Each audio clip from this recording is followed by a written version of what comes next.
Hello, everybody, and welcome back to 3-2 Brew. We are going to be doing a little deck tech and league recap. Not really deck tech, but I guess more just a deck review on how I felt. I ended up playing mono green Ponza, which I didn't end up too well. I had a 2-4 match result, sadly. So, just to brief overview of this deck, the main program slash plan here is to get Terravor online through Oath of Druids is the best way for us to do it because it puts a lot of our lands into the graveyard. But we also have 8 pieces of land removal slash mana denial here. We have Naturalize kicking around as well to try and fight off any pesky pieces that the opponent might have. And we also run Sphere Resistance. So we have a bit of mana denial and, resource denial, mana denial, and a little bit of tax action.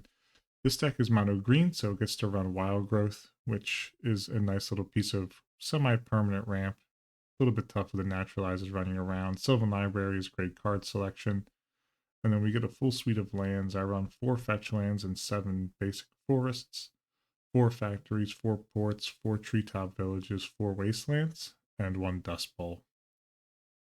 Sideboard here is a couple different pieces, which I'll go over towards the end of the video. So let's just start off here and talk about the matches. My first match, I ended up winning 2-1 against a black mid-range deck. I felt really confident here. They hit a lot of land drops, but I had a really good draw system where I believe game 3 came down. I lost the first game, and then I took the last 2, I believe. And the third game, I remember feeling really confident with the fact that I was able to consistently hit land drops while I had just a grip of destroy lands. And they had some action for like taking out my Terravors, and I believe I brought in Call to Herd and stuff like that. But yeah, I just felt like I had a really, really good matchup there because we just continually took them off of mana. That was a cool deck. Maybe I won the first actually, and I think I lost the second, but not 100% sure. But took a win against the black mid range. And then match 2, I lost 0-2. This was this league had honestly a lot of decks that I just never had seen before, to be entirely real. So I didn't fully know how to sideboard. Game 2 was Psychotog, but it was a combo Psychotog, and it ran a card that you pump. I believe you discard a card and pump its toughness by like 4 or something, and then there's a 1 mana instant that swapped toughness and power. So they literally, I believe, had a turn 2 win against me, where they just played that card, discarded their entire hand, and beat me down for like 22 or something crazy. So I lost that, and then game 2, we went kind of deep, but I just wasn't able to close it out. Don't know how I feel about that matchup. I was just completely befuddled and taken off kilter by the combo side of the deck, so going into game 2, I had zero clue what that deck was. So I didn't know it was Tog. I didn't bring in any sideboard hate or anything. So bit of a bummer in that, but sideboard hate for like whatchamacallit for graveyards. Match 3 then, I ended up winning 2-1 versus green red, but really red / green goblins. The first game was really, really good. And then I believe second game was a quick resource denial. The first game was fantastic. Went down to the wire.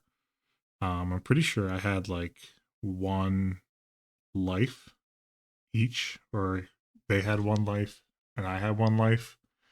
On their last and final turn, they were able to hit me with a lackey, put me to 1, and drop in a Mog Fanatic with no untapped mana and knock me down that way. Game 2, I believe I just kept them off of resources and was able to overwhelm them on the board. And then game 3, they went to 5, and I locked them under, I believe, a sphere and probably 1 or 2 land destruction spells, and they were pretty much dust. So that felt like a really, really fun matchup. I'd love to play goblins like multiple times. It's a really, really fun deck. And then, not gonna lie, a little spoiler here. Last 3 matches, last half of the entire league, I lost. So I played a match for a green-red aggro deck, which was really, really cool. Just they outvalued me too fast. Call the Herb was an option, Jackal Pup. I tried to get Oath on multiple times and Naturalize was running around. So we'll talk about that. But yeah, that was a good matchup. I believe I lost first game, took the second, and then lost the last. Just a tough one, nothing I could do. And then match 5 was against Balancing Tings, I believe is the name of the deck. I had no clue what they were doing. I had played at a quarterly event in Massachusetts recently, and I had seen someone playing a Balancing Tings deck, but I didn't know what it was. I just had noticed some weird lands as I walked by, and I lost that matchup 1-2. That was very much a play draw matchup for me. The third game, and this is unfortunately a match I forgot to record. I spoke into the mic the whole time and everything, but just forgot to record it like an idiot. I'm a little sick right now, so I'm not really thinking super clearly. But Balancing Things was really, really interesting.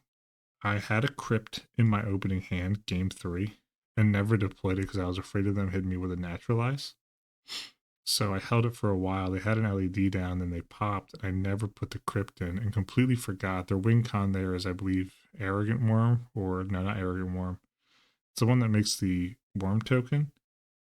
I completely screwed up and just like forgot what I was like, forgot the actual order sequence. So I never ended up playing the crypt, and I pretty much lost because I had to discard the crypt, and they had enough mana floating from their whole thing to sack to bring back a worm. So if I would have had the crypt in play, I could have, in response to the LED and before Balancing Things resolves, I could have exiled their library or their graveyard and put us both back to 0. Stupid mistake on my end, but it happens. And then match 5 or match 6, sorry, was against a blue-green brew. This was another deck that I just had never seen. Absolutely befuddled me.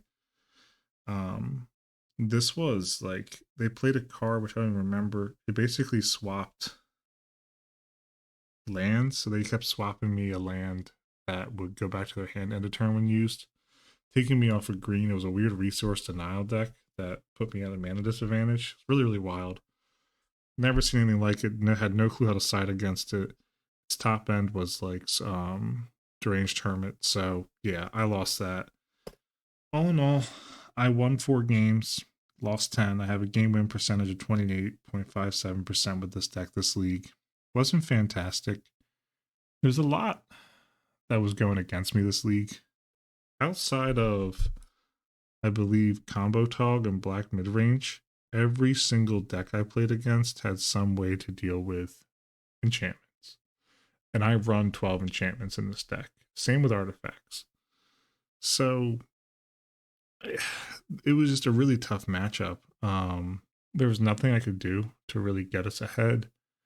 I have my own Naturalize. It's frustrating because I think this deck has a lot of legs, but I think just because of how prominent Oath of Druids has been, the meta has been absolutely hating it out.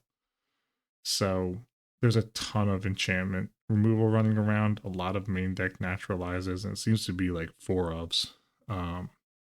So yeah, a little disappointing in all honesty. I thought that there'd be a lot of run here, but there really isn't. Um, I don't know.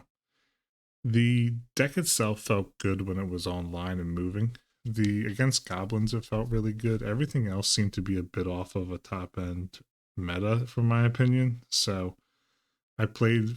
It looked like some, lower tier and just some general brews. I don't know where Green Red Aggro really falls in the meta or whatever, but this is not a top meta deck.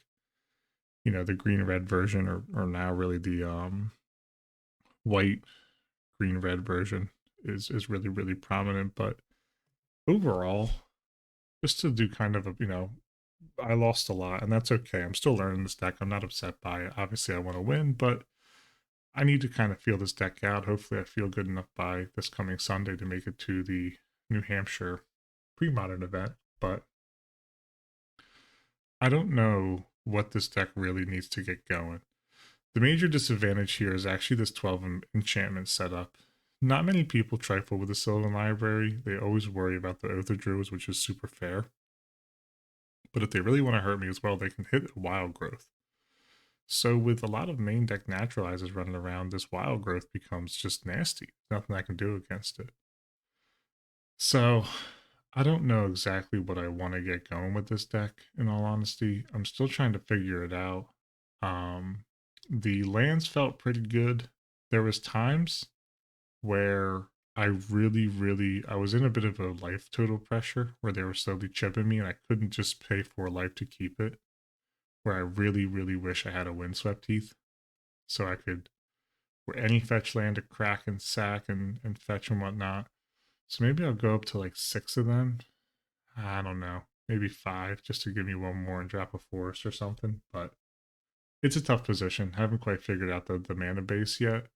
Smokestack came up once or twice. It was relatively efficient, but I didn't love it. This deck plays more of a control role than anything else. So I think I just need to pick my lines a bit more before I cut Smokestack. I wouldn't hate putting Keg in instead of Smokestack and like swapping their positions from sideboard to mainboard. I think Keg would have some run here. I also don't hate Call to Her, but that's a different conversation. Sphere of Resistance does work. I love this card. We're built well to play against it. So I'm a huge fan of how this deck runs with that and everything alongside of it. Sorry, I'm completely confused as to why this deck is 137 ticks. It's the Wastelands. Okay, I already had them beforehand. Yeah, the Powder Kegs were expensive. But I think Powder Keg mainboard here would have a lot more run than Smokestack and a lot more versatility, at least from what I played against. I like the crypts. They're very situational and they only hit my opponent's graveyard, which I'm a huge fan of. In paper, I have some more Phyrexian. I run one Thrawn Foundry, which I never brought in. And I also run one Phyrexian Furnace, but they're super expensive online. I just couldn't justify the cost. So didn't bring in enough graveyard hate, but again, a lot of decks just didn't know what they were doing. Zeron Orb's an all-star, being able to sack your land, especially against balancing things. At one point I got up to almost like 30 life just because they did the balancing thing, balancing act, and then I just Zeron Orbed out of it. I was able to basically stabilize after that with some lands. Didn't the Xanthid Swarm is here primarily for Tide and Stiflenaught, and I didn't play either of them. So these just rotted in my sideboard. Naturalize is really good in this meta. Powder Keg has a lot of run against aggro decks. And Call the Herd is an all-star in this deck. I'm still very inspired by F-Ball's version of green-red, like Ponza. It was like a Magnivore deck. I want to see if I can experiment with that and do like a little bit of a Terravore Magnivore split and just rock and roll and see how it plays. So I think I'm going to toy next week with like a green red version of this deck just to see what it feels like, if it's really going to be viable or not. So overall, I think this deck has some run. I'm excited to play it in paper. I'm going to get more reps with it. I just need to learn it a bit better and try and figure out how I want to set up the main board. Do I want to have Smokestack or Powder Keg in there or whatever? So I think this is an interesting deck to run, but it definitely still needs some thought and some tuning behind it before I can feel like I'm semi-comfortable. We have no creature removal or anything, at least direct creature removal, so it's a bit difficult in that sense, but we can always figure it out is how I kind of look at it. So I hope you all enjoy the lead that's coming. I recorded almost all the games.